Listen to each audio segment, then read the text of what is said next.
Welcome to the second annual Stone Center Distinguished Lecture on Inequality. I think I got everything. Welcome to everybody. It's really nice to see everybody. There's lots of faces of Stone Center affiliates. It's really cool to have people together.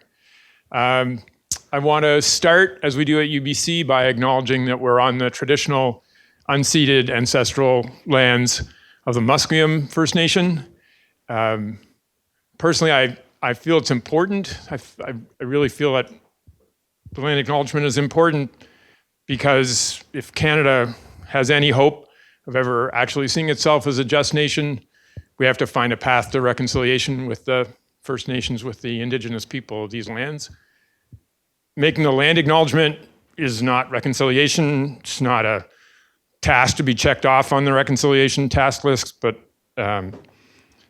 if we're going to find that path together, then we have to find a way to respect. And I view the land acknowledgement, among other things, as an act of respect. So that's, to me, why we do it before we get going. The lecture today is being given by Sir Richard Blundell from University College London. Richard is the David Ricardo Professor of Political Economy at UCL. He's also the co-director of the ESRC Center for Microeconomic Analysis of Public Policy at the IFS. For the people who don't know Richard in the room, which would basically mean the non-economists in the room, Richard is in the small handful of the very top economists in the world. If you look it up, he's in the top 20 in the world for citations, but more importantly, he's had a big impact in various ways. We use the econometric tools that he's developed. He's had seminal impacts in a wide range of areas, including consumption, impact of taxes on labor supply, and actually the list is long. Because of that, Richard has won pretty much every major distinction our profession has to give out. When I was looking up the list, there were some I didn't even know existed. But he's much more than that. He's also an institution builder. He basically turned UCL into one of the leading economics departments in the world, and was key in turning the IFS into something that's sort of the envy of all economists who analyze policy elsewhere in the world. It's actually the neutral arbiter of public policy debates in the UK and key in developing research. And then Richard's sort of third hat is actually doing the public policy, writing reports, taking part in the discussions. It's truly impressive what he does across a range of areas. I don't actually believe Richard sleeps, so we'll see whether. But in 2014, because of that, he was made a knight, so it's Sir Richard to all of us. But Richard's also got strong connections to us at UBC. He was here early in his career on a visit, and he's come back several times, and we're always very happy when he comes back.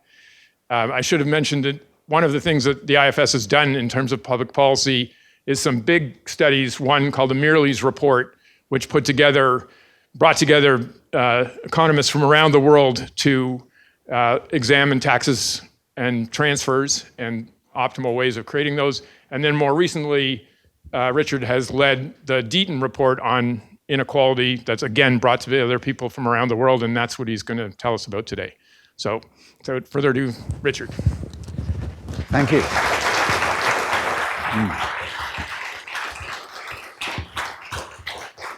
Thanks, David. Am I being great? Thanks, Peter. Yeah, thanks. Great to be here. As David said, I go back a long time and I can see some familiar faces, so it's great, really great to be here. It was more or less my big adventure into academia was coming here. It was exactly 45 years ago, so assistant professor.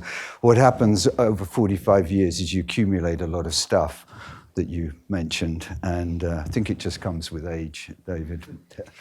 And congratulations to VSC and to David, Thomas, Nicole on the Stone Center. It's wonderful. It's great to visit here and to give this lecture. There's already been some collaborations with our Stone Center, and more historically and currently with the IFS, so we're working together, and I do hope those collaborations continue, and maybe somewhat out of all this work.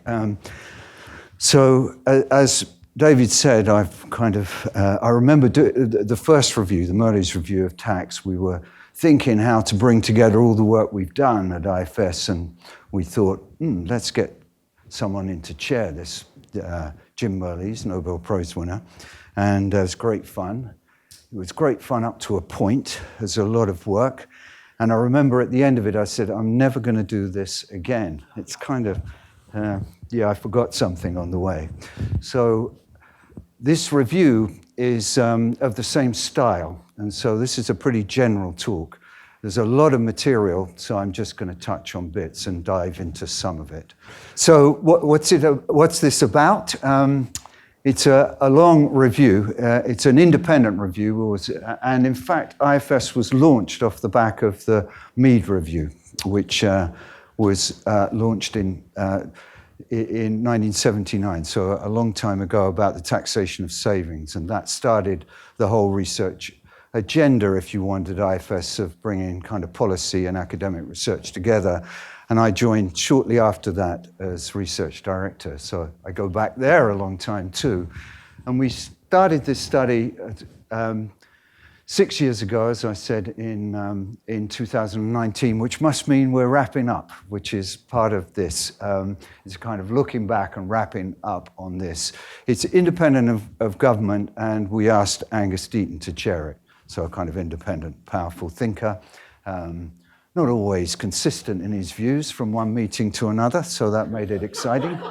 But somehow we got through it, and it was to bring together interdisciplinary parents. This is much harder than taxation and Merle's, because obviously you can't study inequality just through economics lens, and so we brought together a bunch of people across disciplines, of which I've learned a huge amount, although what you're going to hear is a kind of economics-y view, a labor economics-y view of what but we thought the beginning of it really was we have plenty of descriptives of Gini coefficients, and right from the beginning, although I'm going to start with it, but right from the beginning is no more Ginis, no more Ginis. If anybody mentions Ginis, they're out of the room.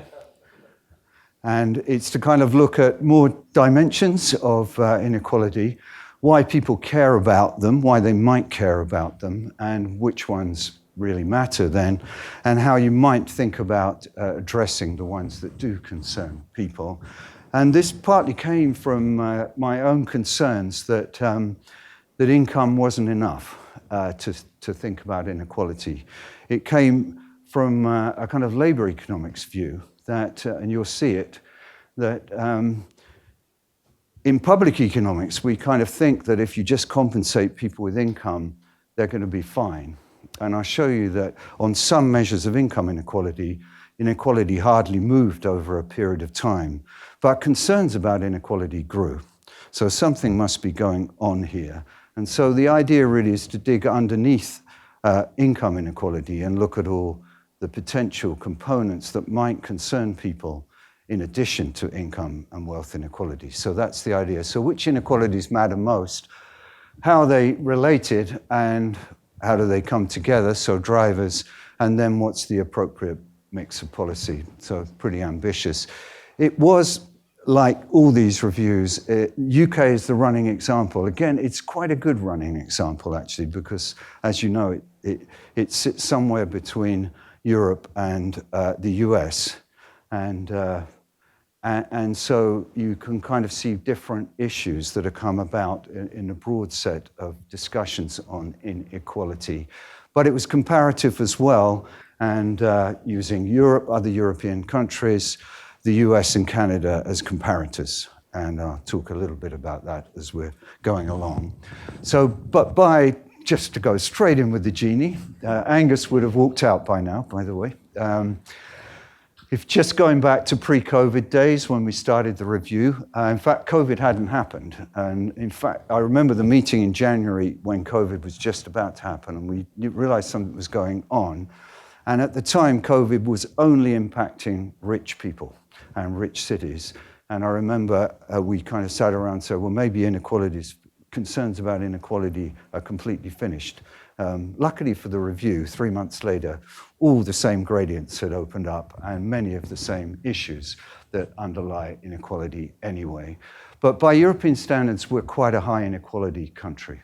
You can see here, this is one measure, and the UK is way above Canada by this kind of measure, and way above many other European nations you look at, but of course, trailing behind the US if you think of this as some measure. But of course, inequality is not just about income or the Gini.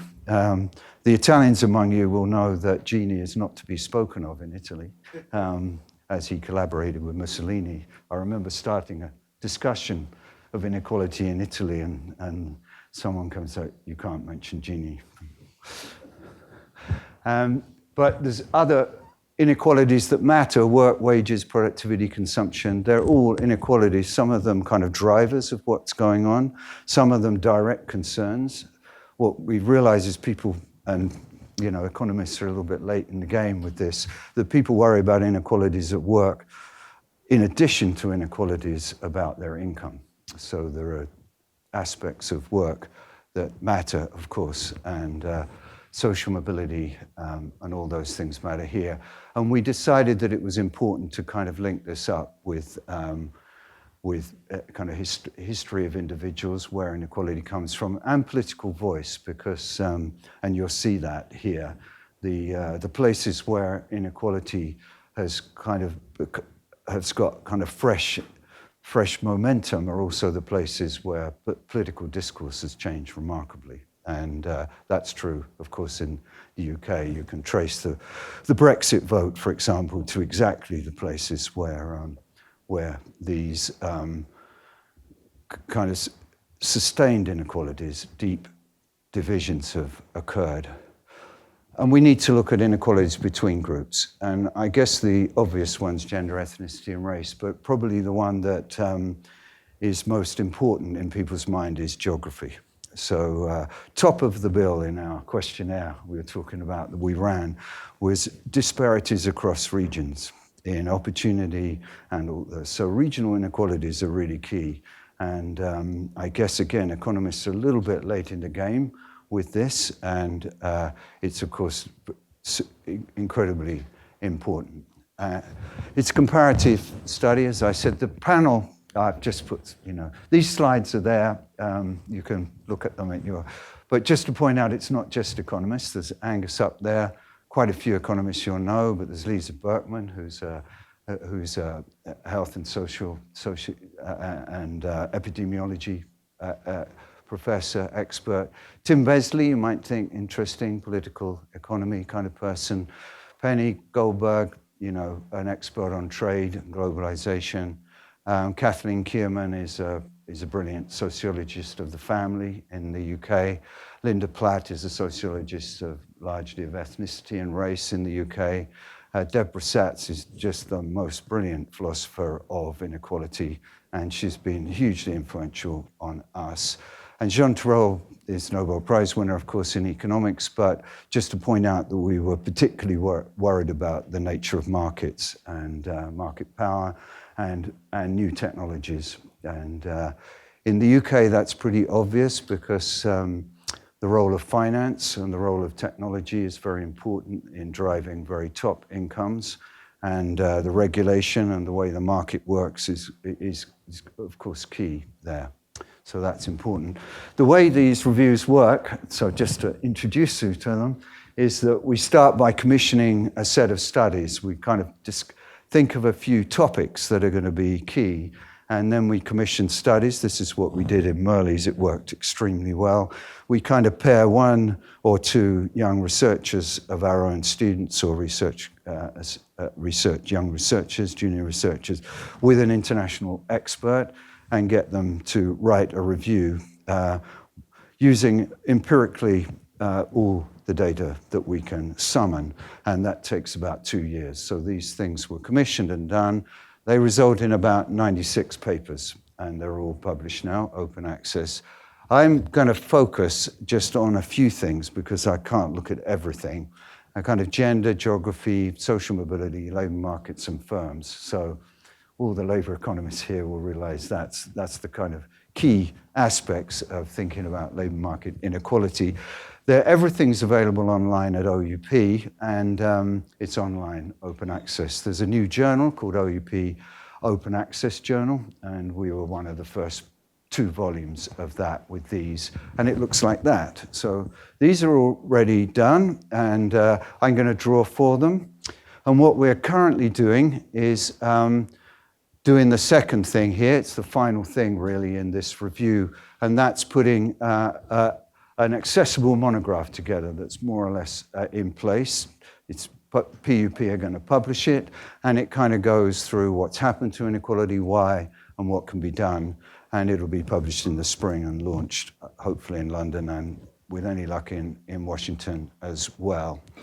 There are a very important part of this, with key input from here, is 17 country studies, which kind of took the main questions around, I would say, the labor market, taxes and transfers, those kind of aspects of inequality that were key to, if you want, the traditional approach of IFS and many of our colleagues, to look in detail about at these various things in 17 countries.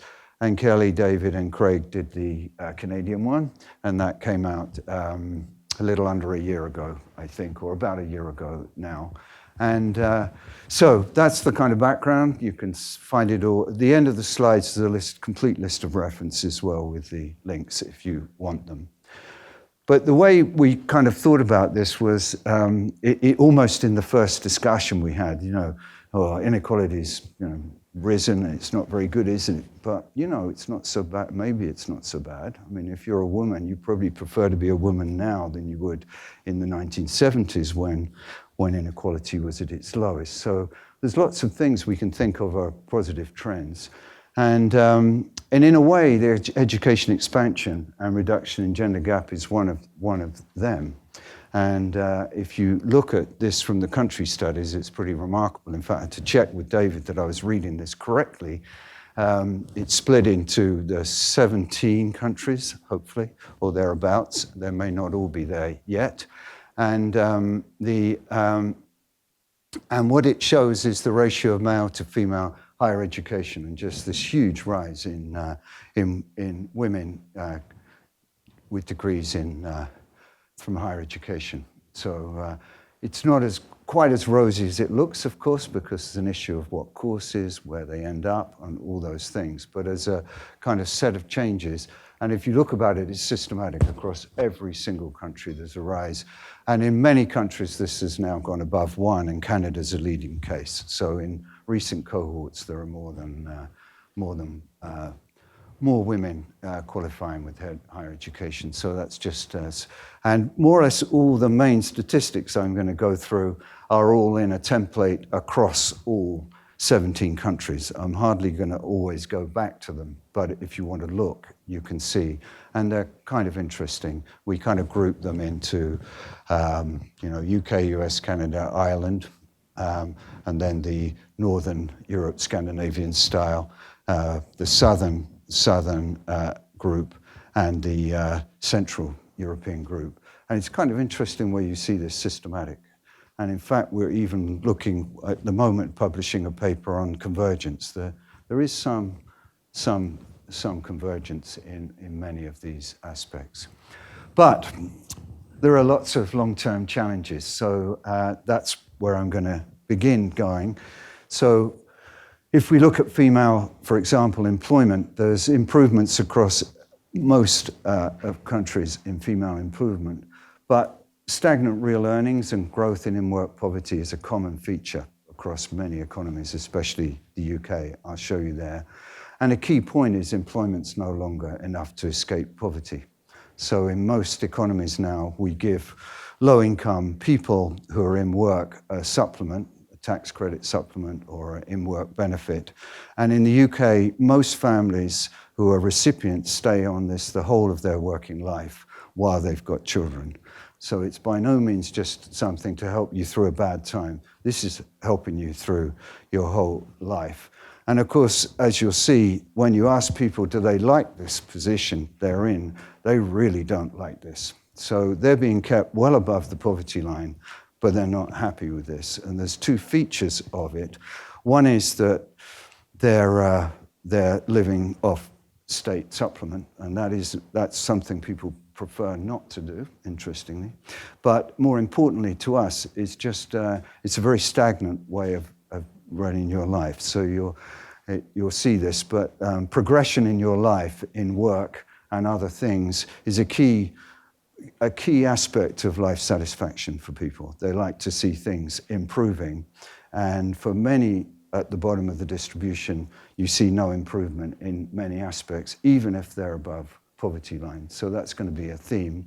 In fact, there's been a large rise in nearly all economies in the minimum wage, which has been extremely effective in raising wages and little employment effect. But of course, it's left wages very flat at the bottom.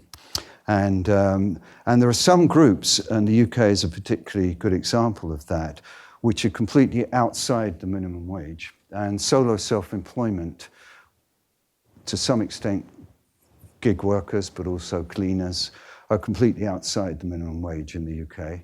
And in many economies, that's true. And so there's the instance the minimum wage can be relatively attenuated through this, and I'll show you how that works. There's an increase in education levels, but for those that don't make it to university, the kind of routes to good jobs are basically fallen away. And it's a kind of evident picture across all these economies. There are different levels. But if you don't make it to university, there are fewer routes to what we call good jobs, but everybody has their view of good jobs. This is going to be one which is reasonable pay, good progression, all the kind of things we might think of. There's a rise in female participation, but stalling gender gap. Nearly everywhere the gender gap has stalled over the last 10 to 15 years. So it kind of rose, but then stalled. And I was interested, Canada has this rise and stalling as well.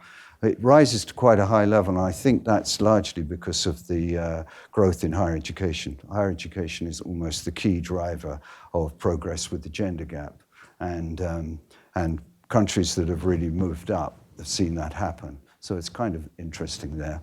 And then if we look at the firm side, which is becoming increasingly important, of course, there's a small group of, we'll call them superstar firms. They're hugely successful firms. They make rents, but they also pay better. So there's just rents to be distributed. But then there's a long tail of low productivity firms. And one key point here is that the high productivity, high successful firms are geographically concentrated. They're in the UK, they're largely in London and other thriving cities. There are areas where there are no thriving firms at all, just productivity deserts. And that's a key issue. I'll come back to that. And that's something that's happened increasingly, and the UK is an example of this, where there are thriving cities in some regions, but increasing contrast to left behind areas, and they have a kind of sequence of issues that are really the components of what people worry about with inequality. So low education outcomes, low social mobility, low productivity firms, poor wage progression. And as I show you, even if you get trained, the chance of a good productive match at work is very low. And of course, if that's true, then you can train people as much as you like, but the return will be very low. Nobody's happy with that. And you get a reaction against training and education because so there's the issue of bringing firms and train workers together is a key one, and I'll come back to that. And then there's the growth in top income. So that looks a little bit like the US. Top incomes have grown faster in the UK than anywhere else in Europe, and probably much faster than Canada, actually. They're concentrated in finance and paid as business income typically, which of course attracts lower taxation. So in general, capital taxation is way lower than labor taxation. And we've got a whole section of the review looking at that. I'll kind of give you a little thought on that, but I'm not going to talk about capital taxation. Most of the ideas were actually in the Merle's review, which some of you would have heard. And getting capital taxation right just seems a really hard political thing to do, even though it's, in my view, fairly straightforward when you see what's there. And I'm not talking about wealth taxation, I'm just talking about getting capital gains, dividend taxation, those obvious points sorted out. And if I look at, so if you look at growth of top incomes, there is this big growth since the inequality trough, which the lowest inequality in over this 100-year period is in the 70s, and that's very key. There are many inequalities, though, that were much higher at that point than they are now, and gender inequality would be a good one, an example. Ethnic inequality, racial inequality, they're all higher in the mid-70s than they are now. So it's another reason why you want some multi. But also there's been a kind of pretty much a stabilization of top income inequality. And I think if I read the US debate right, that's exactly what's happened in the US too. It hasn't, it's not, there's a view on this. This work is published in the review alongside a complete study for the US as well by Owen Zidar, and I think he's probably the most reliable person on that. And it's got, you know, certainly since the early 2000s in the UK, it's been pretty flat, as you can see here. But, you know, when you look at the kind of just the tax point, you can see how employment is taxed at around a little over 50%. This is top marginal statutory tax rates, so this is at the top. And then as we go down, self-employed is lower because you don't pay national insurance. You're also not covered by a number of things. Dividend taxation is lower, typically if you don't take account of corporate tax that's paid on it. Capital gains are just lower, and that's been a puzzle to me for many, many years. And indeed, as you probably know, capital gains on business assets are also lower. And of course, if you leave them until you die, then typically they're written off. That's the kind of step up at death point. And of course, you might say, well, they're not much use if you leave them till you die. But of course, you can borrow against your capital gains and you can consume all that and then just have it paid off when you die. So it's clearly open for reform. And these seem like no-brainers, and they've been well understood for a long time. But there's no evidence that tax reform is going in a direction that would align these rates.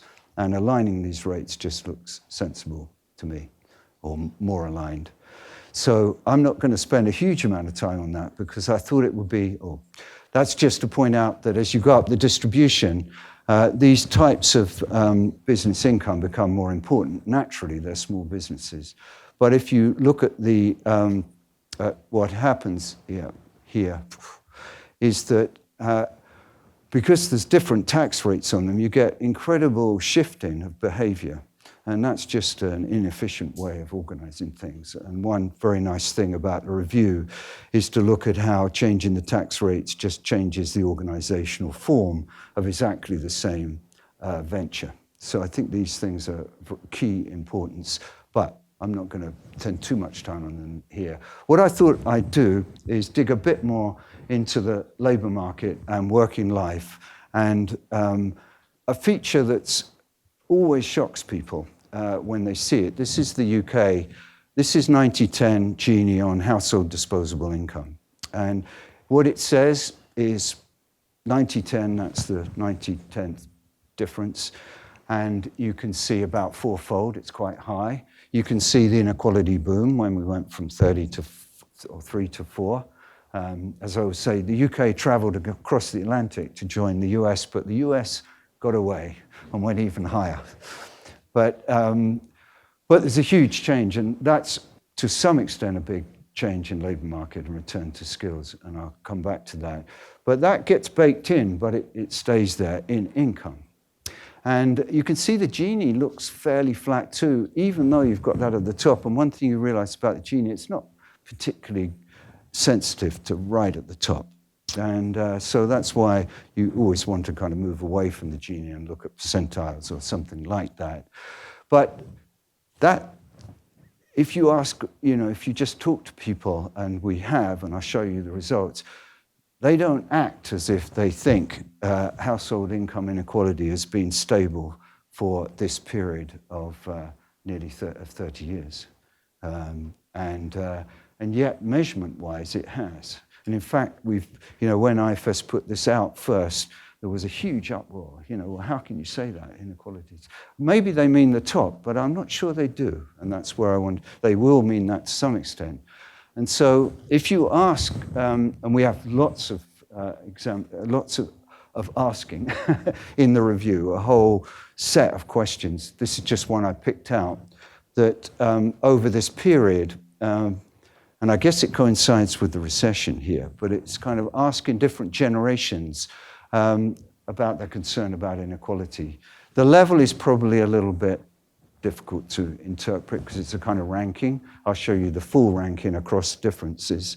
They worry much more about regional inequality, by the way, than inequality itself. But concerns grow in a period where it looks like nothing's happening.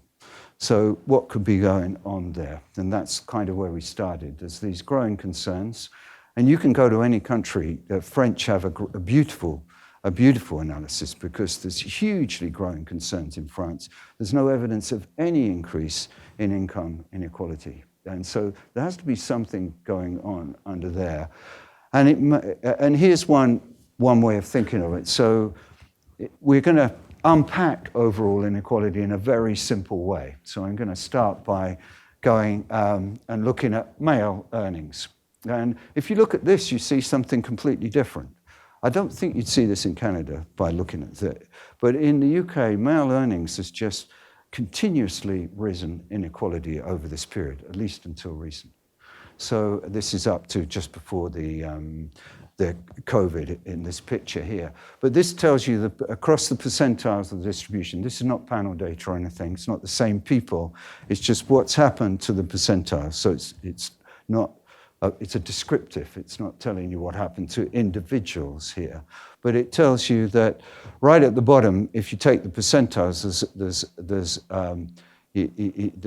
actually slightly negative growth, but always at the bottom it's difficult to measure. So let's go at the 10th, a little bit negative there. Go up to the 90th, where there's fairly strong growth over this period.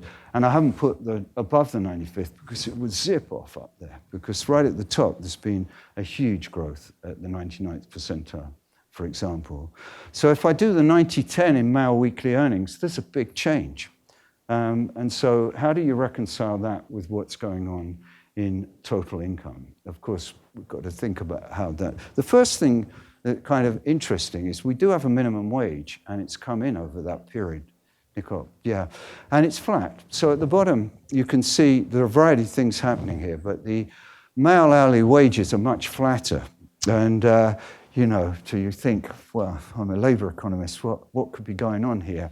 There's a number of things that happen. The most obvious point is that men are beginning at the bottom of the distribution to look much more like women. They're working in similar occupations. They're typically much less attached to the labour market. And in the UK, there's been a huge growth in part-time work among low-educated men.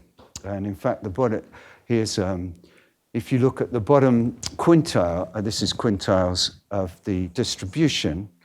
This is looking at the lowest 20% of hourly wages and seeing what has happened to hours.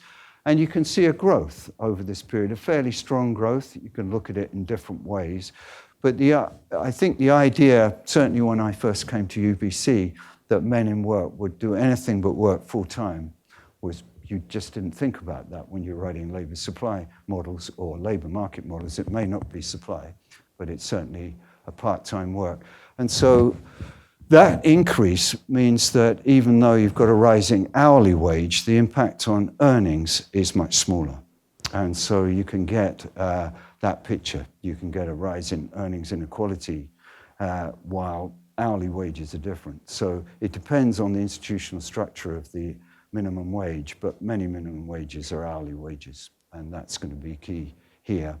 Another point to notice is that among solo self-employed, part-time work is even more prevalent, and they're not covered by the minimum wage. So I don't think the minimum wage has driven people to part-time work, but the coincidence, it means that you get a different impact. And if you put women into the picture, it's kind of nice. There's a symmetry here. So this is, I hope you can read this. It's kind of fairly simple. We did this a while back, and then we updated it. What I've done here is update everything around this theme up to pre-COVID and then post-COVID. COVID always puts a jump in the series, so I'm going pre-COVID for most things, and then I'll bring it up to date. But the idea here is if I look at that top line coming down, that's female weekly earnings, and that's just driven by the increase in hours of work. So instead of falling, of course, women have tended to move more into full-time work from part-time work, and that pushes up, especially at the bottom of the distribution where there was more part-time work. And so if you look at female hourly wages, they're higher, but that's because they were low, and the minimum wage has a bite there, a bigger bite, so it brings it up. But earnings, of course, with labour supply rising, you get an offsetting effect. So you'd think this is great, because what's happened is women have kind of reduced inequality by coming into work and fixing up the inequality growth that we saw. But if you think about it, it's not quite as simple as that because of the strong assortativeness in the data. So people sort not exactly on wages and education, pretty closely on education actually, and to some extent on wages, and we put a lot of work into the sorting idea here. But what it means is that, of course, if there's perfect sorting and you've got this proportion, then it does nothing to overall inequality because relativities stay the same. And when you put together just working households' income, you're back to this very strong growth in household earnings now, even though you've had this offset. So within household, inequality has fallen as women have come into work, but overall inequality between families hasn't. And that's a key point. So again, inequality within families is certainly one people care about a lot, and that's fallen, but inequality of this type hasn't. And what happens is if I stick back in mainly tax credits and transfers, we're back to the original. This is how we got the original picture.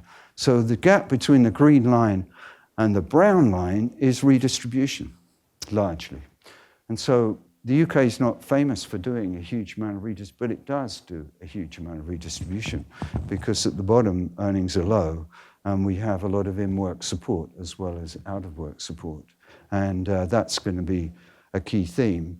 And so even though at the top of it, it looks like there's almost no inequality going on over this period between the 90 and 10, or even then not far off the 95.5, underlying is a lot of earnings inequality.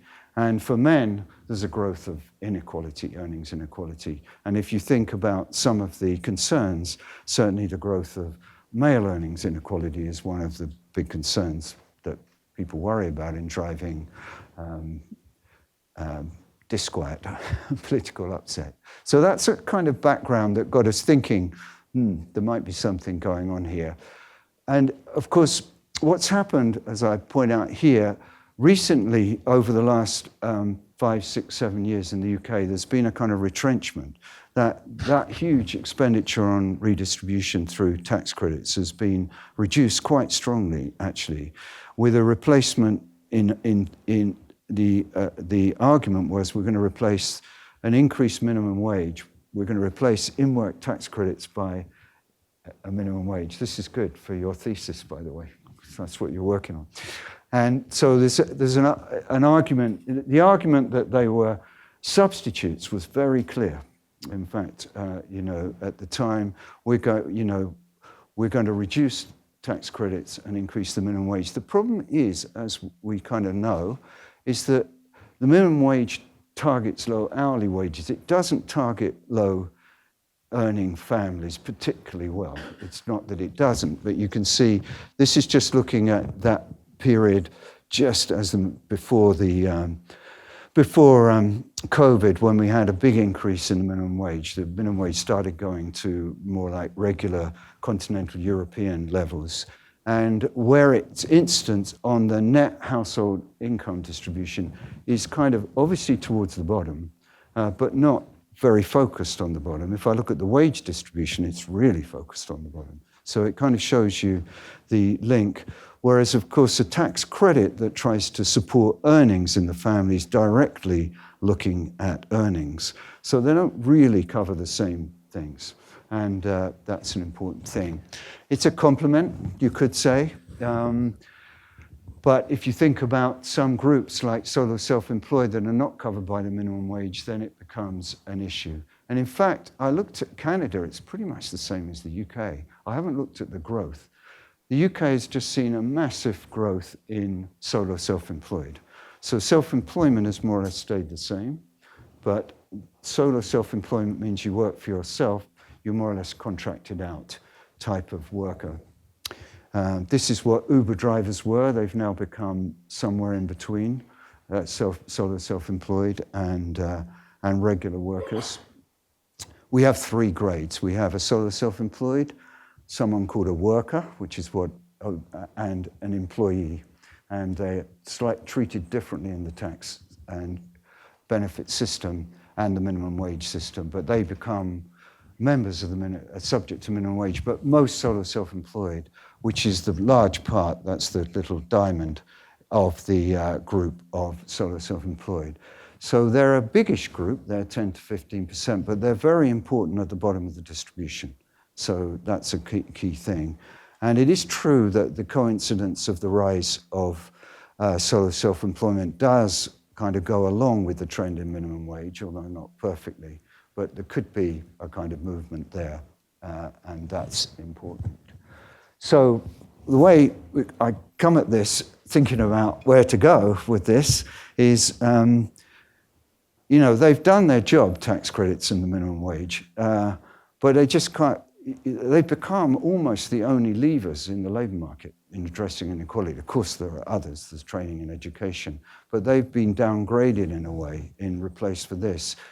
But they don't really satisfy even the reason they were originally designed. I was talking to David about this, thinking of the self-sufficiency program that was introduced in Canada as an experimental program. It was called self-sufficiency, as most of these were. The idea was we'd incentivize people into work and then they'd grow themselves out of low incomes. And, it's depressing, but that just hasn't happened. That if you look, working tax credits designed to encourage work, support low family, and provide a route to self-sufficiency. But I'll show you the descriptives in the UK, and I think pretty much everywhere else, is that recipients have almost no wage progression, they're just flatlining with a supplement. And that's a very depressing part to be. And it's not really the way people thought of these designing. And so, as I said, less educated parents are spending much of their working life in receipt of in-work transfers. And that's, I'll show you the answers to questions, but people don't really appreciate that. And it's an interesting issue, for public economics at least. So the argument here is that poor wage progression over the working life is a key part of the story about labour market inequality. It's not the only one, but it's a key part of the story about labour concerns of it and what to do about it. So the idea here is, well, let's think again about wage progression as well as wages and think about how we could address that. So I'm going to take a brief look. This is where I've done more of a deep dive into real research, into the role of just thinking about progression and how it happens and why it might happen and how you could think about improving it. And what I did for this is really for writing up this part of the review, is update all the work we've done on wage progression. And it's or what you'd expect, and then bring that together with tax, minimum wage, and say what would be the right balance of policy here towards the low end of the labour market, and that's what I want to see if I can do. It's really depressing at the bottom when it comes to wage profiles. There's just an example from the UK. This is descriptive, no econometrics, selection ignored. You know, this is just the average wage. I do it for the log, and this is the level just of three groups, the kind of what US would call high school dropouts. These are people that leave with the minimum qualifications, which in the UK over this period was leave at 16, which could be some qualifications. High school is high school completers. University is at least a 3-year BA, which is the main, like a 4-year Canadian BA, I guess. And you can see the profiles. There's two really key things here. One is they're super flat at the bottom. That's almost going nowhere over this period. This is in real terms. You get similar things to US and Canada. In fact, my interpretation of David's chapter is that it's even flatter in Canada. And I've got the picture, but I didn't put it up. But we've got exactly this picture for all 17 countries, plus more analysis. But you get this gradient. It's not surprising. I picked up a book by Labour economists in the 1970s, and this was always the case. But at the bottom, it's got super flat, and there is evidence of a divergence. It's kind of the hollowing out to some extent of the middle. Of course, with education expansion, there are fewer people in the bottom, so there's always an issue of selection to be worried about.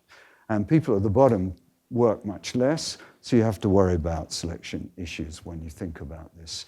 At the top, you can see the other thing you get from this is the huge gap that opens up across genders. This is in the hourly wage, so it's only part of the gender gap.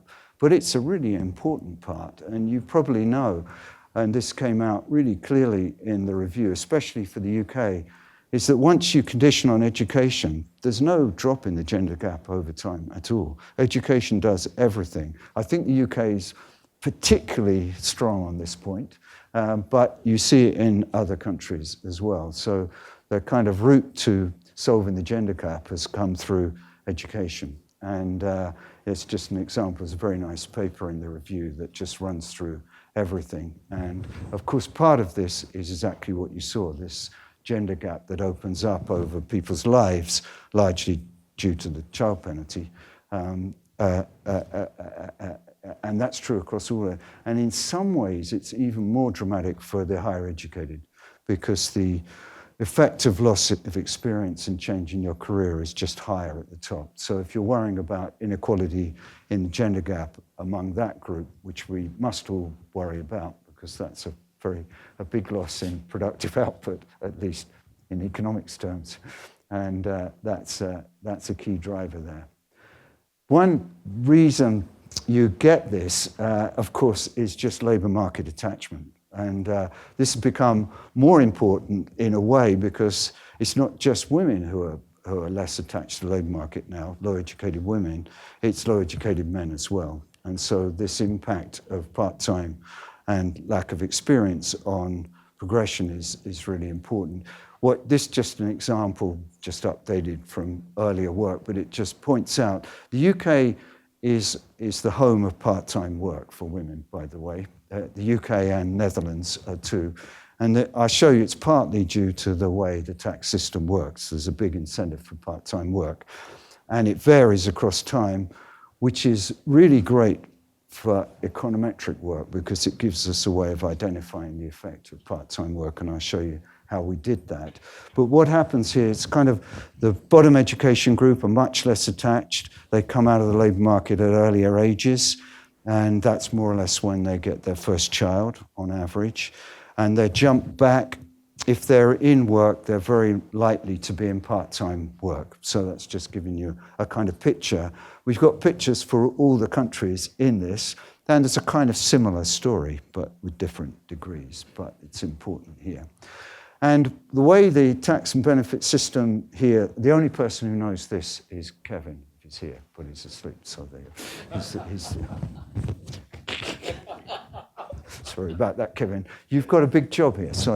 But I'm saying you're the only person who knows about this because you also looked at the effects of UK tax credits. And the weird thing about UK tax credit is that it used to have a minimum hours threshold. So this is the way the system really looks for people, for single parents, and that, you know, it's always good to do this. I did this for the US. You'd think there's no redistribution going on in the US. It's a really complicated redistributive system. It's really good to have these in mind. So the thing, the kind of gray bit is your basic earnings, after tax earnings. There's not too high a tax rate here for the rest is what comes from the welfare system and its components. So one big part of it is that orangey bit on the top, which is housing benefits. So if you're in a high housing, if you're a high rent or high mortgage, you'll get part of it paid if your income is low. And then if you work part-time, you'll get the blue bit, which is the tax credit. And that's called a tax credit, but really it's just a supplement for part-time, at least part-time work. But it's counted as income in your housing benefit. So the jump of the blue line works out much less at the top because as you get your tax credit, you're losing housing benefit.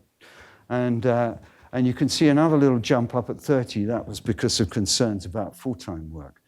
Now, on different groups of people, if you have very low housing costs, you're in a low housing cost area, or there's other differences across you'll get variation in the amount at zero, the amount at part-time, and the amount at full-time. And that's going to vary across time and across people by location. And we kind of use that or leverage that to try and get some identification of the effects of part-time, full-time work by using kind of simulated tax instruments for the economists among you. And it gives you some idea of this, but it's kind of quite important in all this to figure out what's really driving the low progression and what could be done about it. And is the tax system kind of helping that or not? So if you look across time, I just give you, there's a lot of variation. We start in the very blue line at the bottom. That's the kind of top of that budget constraint for a typical single parent in that period. There's no incentive at 16 at all. It was at 24, and then it grows up to the peak in 2012. It goes along, and then recently it's fallen back. But that's kind of interesting because if you draw what happens to hours of work, you can see that in fact it follows that line pretty much. So if we go back to the early period, there's no incentive at 16 hours. Of course, single parents, low educated single parents are going to work part-time, few hours, but it's spread about. It kind of grows, and then by 2012 system, you've got this big spike at 16. That's evidence that people are responding. This is just a survey. It's not tied to tax or benefits. Yeah, so remember what happens here is that you get the tax credit jump at 16. And people really respond to that. You can see why, it's not worth it unless you get that. So that's kind of interesting. And it allows us to kind of think through the impact of work on wages for people with different histories and different education. And that's what we do in this work. And I'm not going to spend a lot of time on it, but it's important to kind of get it right because the pictures you draw, of course, are just averages. They don't do anything to control for selection, for choice, all those things. And so what we do is we estimate a model which tries to allow for all these different things. I'm not going to spend any time on it because most of you will find that uninteresting or you already know it. But when you think about the wages of different individuals, there are kind of three things you need. One is you need, what's the effect of history? And that's in the little kappa thing. That's the build-up of, whether you work full-time, part-time, before as you build up your capital. The individuals will be different, so you need an individual effect. And that's important here. There's also systematic shocks that happen to wages, just might be health shocks, they might be productivity shocks, all those things. And so allowing for all those is kind of important. And I just say, in this work, if you shut down one of them, it always gives a bias to the other. This is kind of standard. But it's quite important. And what came out of this is a little snapshot, which we've redone for this work, of the impact of, for these three groups in the UK of women, of experience, of depreciation, and of part-time work. So let me just kind of point to two things here. The bottom line there is the coefficient on part-time work. And if part-time work gave you 50% of what full-time work did, it's more or less 50% of hours, then that would be 0.5, and it's about 0.13. So the first thing you realize here is part-time work is, it offsets depreciation in the labor market, but it doesn't get you the jump up the wage distribution. So it's really poor progression. And the good thing about this analysis is it allows you to kind of vary, to really dig into that. And you can see how the policy is exaggerating that impact, but it's there because women often work part-time through choice, but that's going to affect this progression thing. The other thing to notice is that, you know, even with all these controls, as you go from secondary, high school to university, there's a huge increase in the returns to experience. You can't get rid of that. Higher education brings you this powerful effect, even if you control for individual effects, history, and lots of other things. So these are real things in the data. They're smaller than in the picture, but they really matter. And so what we learned is returns to work experience show strong complementarity with education. Much lower returns to work experience for lower educated and part-time work. And this is kind of driving the idea that employment, certainly in part-time work, just doesn't get you out of low earnings. It just about keeps the earnings stable. That's about it. The implication for welfare reform and inequality at the bottom is there's limited effectiveness of tax credits in dealing with any kind of long-term inequality apart from just supporting income. And in a way that kind of tells the story. That's why people, they're not finding themselves in better employment earnings, better jobs. There's little incentive, perhaps even less incentive, negative effect on investment in productivity or progression for either workers or firms. If you're a worker, you're going to choose a low quality job because you've got a supplement potentially. There's certainly no less incentive for moving up the distribution. So these are kind of important, really, when you think of what's happened at the bottom of the distribution and why people are worried about it. There's similar things I wanted to go through training, and you probably know this, but one thing might happen is that if you've got little education, once you get to work, you get compensated by more training. It's exactly the opposite. Training in work is always higher among higher educated than lower educated. It's systematic, and here's some examples in the UK. It's very difficult to get really good evidence on proper training, not just publicly provided training, but training for qualifications in firms. And this is very typical. It's kind of interesting that for women, there's a little jump up. This is the yellow line. It's kind of almost like Twin Peaks, especially for the more educated. And this points to a really interesting potential policy design here, and that is that there already is an increase in training when you come back to work after having a kid in the data for women. And this is more than just induction training and that. And what we show in this work is that that's got quite a high return. And so what we suggest is that when you think about tax credits for getting people back into work, if you want, then you condition that on or you give some incentive for training at the same time. It's a kind of well-known kind of policy, very rarely actually implemented, but easy to design, where you put in a training tax credit alongside a tax credit. And this seems like an interesting potential way of dealing with that particular loss of human capital that happens for women while they're out of the labour market. So we can talk about that, and that's what we find.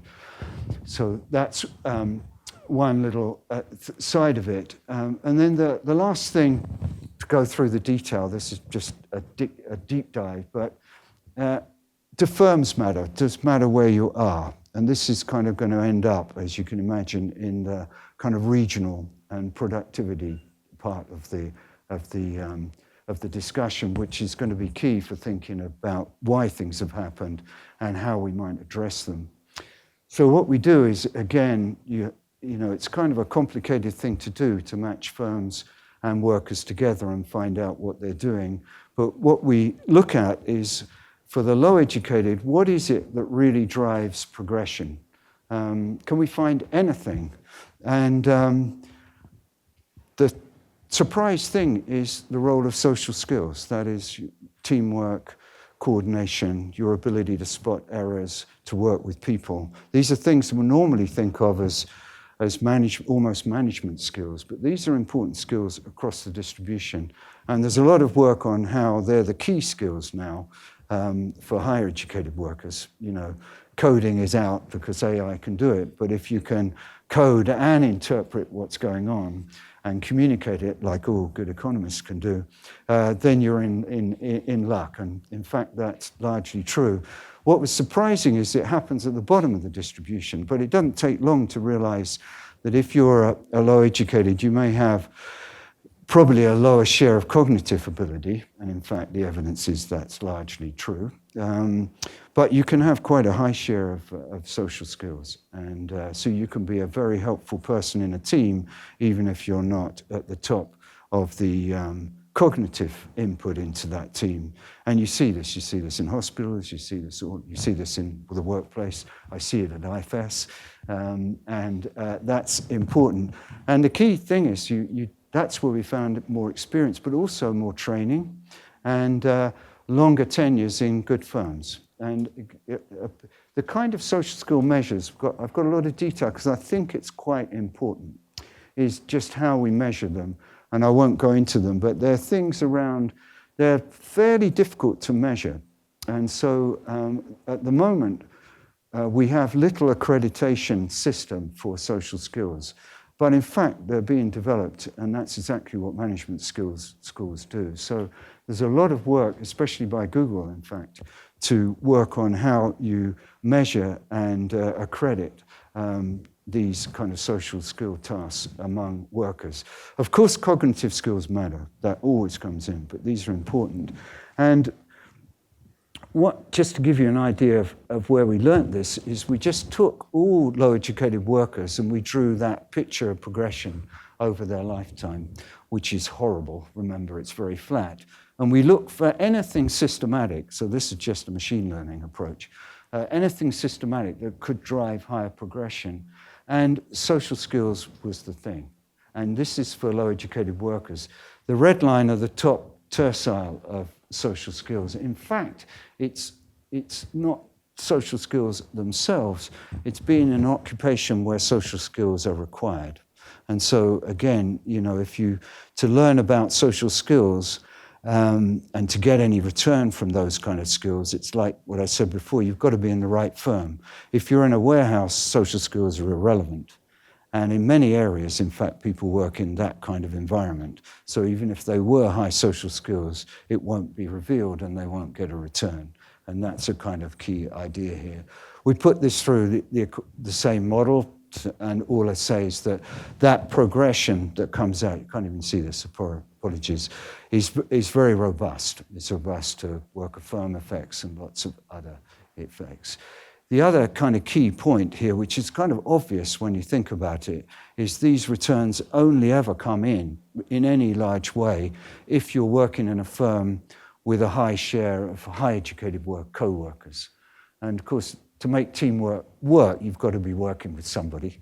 And the payoff is coming from working with somebody who is probably a higher cognitive group. So you're interacting, that could be in a team. But that's also important. Why is that important?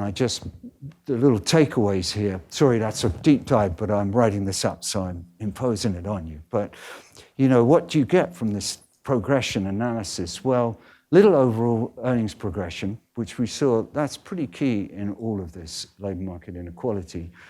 employment alone, increasingly not enough to escape poverty, diverging profiles by education, and low rates of training. So it's just not working at the moment. And the kind of minimum wage tax credit solution doesn't address that problem.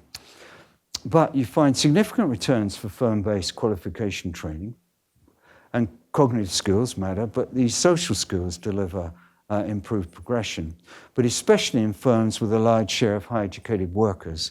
And that's the catch, because you immediately kind of think of the geography of work now.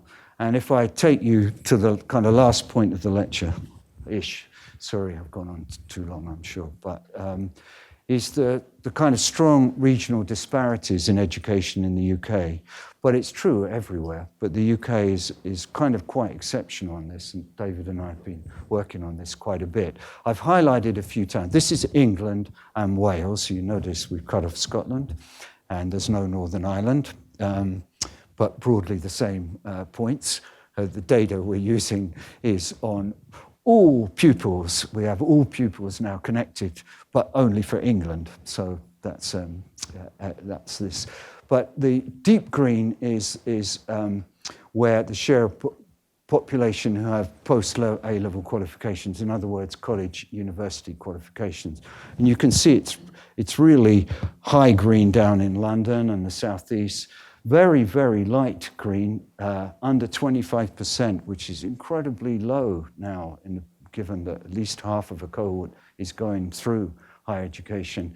And I picked on 3 cities, Grimsby, Skegness, and Bude, partly because they have 2 really kind of key features. There are 3 places where they've got the height of education flight. Even people who get high education leave there, they just don't go back. They leave for thriving cities. So there are very few actual people in the cities with high education, which is a problem. And secondly, these are the most extreme voting for Brexit of the 3 of all the towns in the UK.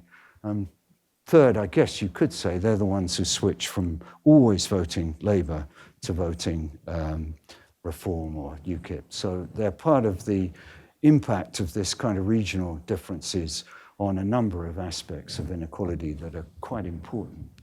And if you look at educational flight, what we do there is kind of you look at those who were born there or grew up in education there, what their qualifications is relative to those who at 27 are still in the area.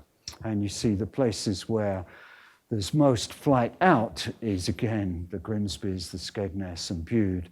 Where flight is coming in is London and a couple of other, Durham in the top, which is a very big university town, and the Bristol area, which is also a kind of high-tech, high development, thriving area. So it's kind of interesting how they pulled together. I mentioned that, you can pick it, it's quite remarkable. If I pick Grimsby, 19% get degrees of the population born there in this cohort. In the southeast, it's over 40%, over 50%. So it's a massive difference.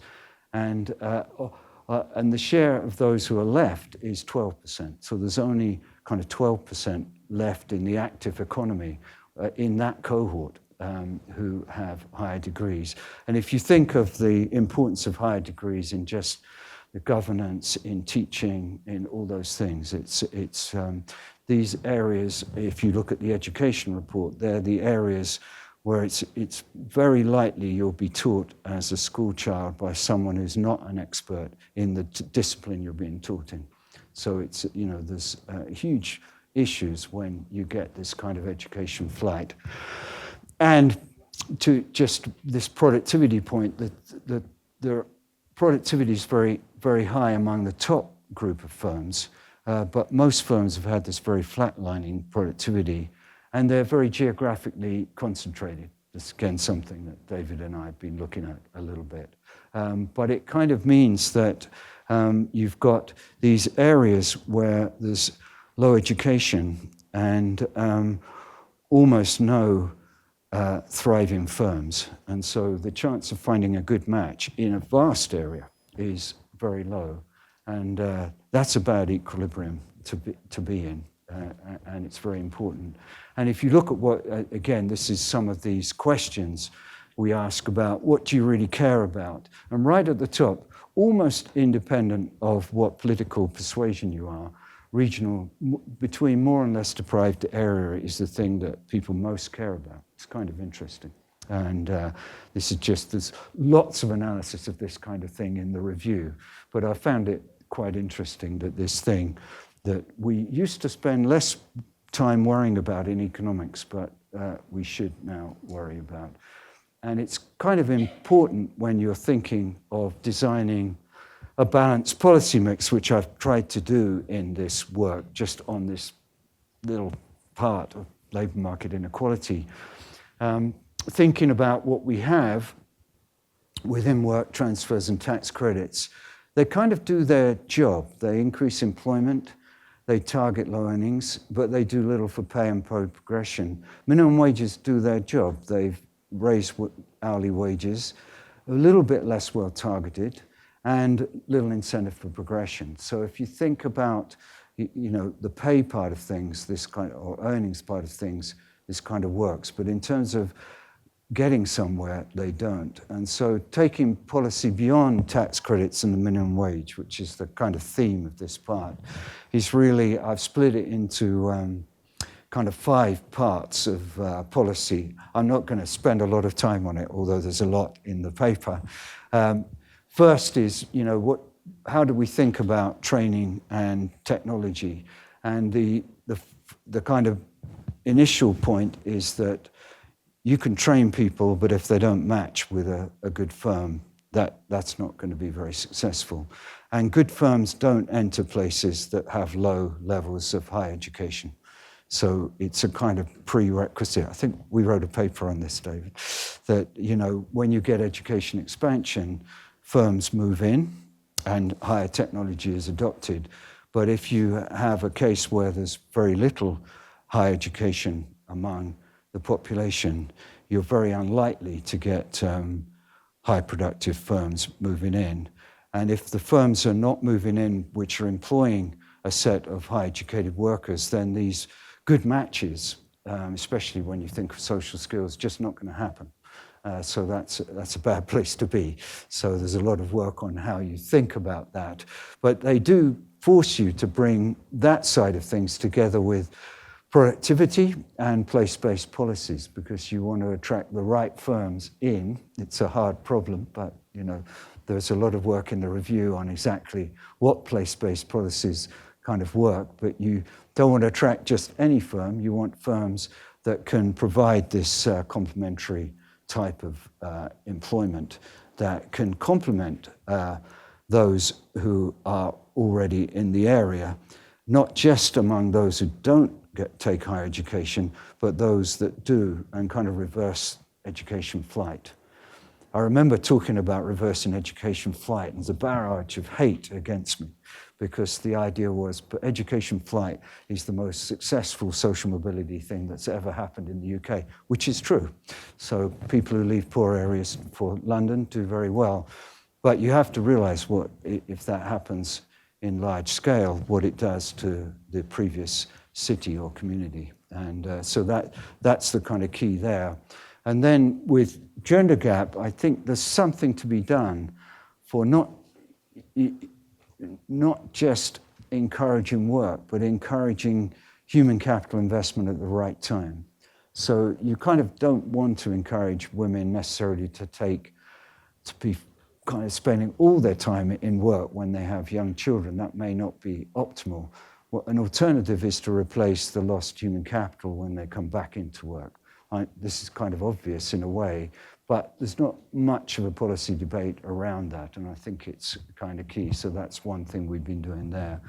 And then solo self-employment, which is important here, this kind of contracted out employment. It has one other disadvantage for the solo self-employed. There's plenty of advantages of solo self-employment, of course, flexibility and you can work, but nonetheless, you're you're then taken away from the workplace environment. And so moving up within the firm becomes less. And so you don't want an incentive in the tax system that encourages people to disassociate themselves with the internal workings of a firm. If they choose to do it, that's fine. And so in a way, you want to make sure tax rates are not lower on the solo self-employed. And that's where you start to get back into the issue of business taxation. So you want to align the rates of taxation on work, whether you're self-employed or employee. And of course, that begins to get you into the whole issue of differential tax rates across different forms of organization of your labor, really, which is the kind of final bit, which is about aligning closer the rates of taxation across differential types of business, if you want. So that's kind of where I got to in putting this together. It's a bit of a kind of tour around this and a deep dive into that, but actually that's all I'm going to talk about now. And so I'm very happy to have a discussion around this or any other aspect of this review.